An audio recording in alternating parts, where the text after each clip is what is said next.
Third স্টেজটা তারপর হচ্ছে পরবর্তী লিভার সিরোসিস, ফোর্থ স্টেজ মানে হচ্ছে লিভার ক্যান্সার, লিভার ফেলিয়ার, এগুলো দেখা দিতে পারে। সমস্যাটা এই ডিজিজের থেকে মোস্টলি ডিজিজের ভুল ব্যাখ্যা, ভুল ইনফরমেশন মানুষদেরকে অনেক বেশি প্যানিক করে দেয়। এই যে আল্ট্রাসাউন্ডে গ্রেড 1 ফ্যাটি লিভার দেখে প্যানিক করছেন অনেকে, জিনিসটা কিন্তু এরকম না। জিনিসটা হচ্ছে যে গ্রেড 1, গ্রেড 2, গ্রেড 3 আসলে আপনার লিভারে কতটুকু চর্বি জমেছে সেটা সম্পর্কে ধারণা দিচ্ছে।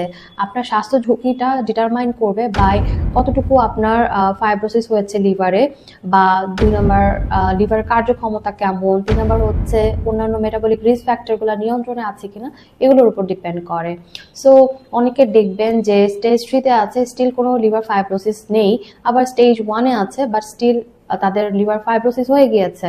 সো এই জিনিসটা অনেক ইম্পর্টেন্ট, এবং স্টাডিজে বলা হয়েছে যে লাইফস্টাইল মডিফিকেশন বা ওয়েট রিডাকশনের মাধ্যমে 15-20% পর্যন্ত এই স্টিয়াটোসিস মানে চর্বি জমা থেকে শুরু করে ইভেন ফাইব্রোসিস যেটা, সেটাও দমন করা পসিবল।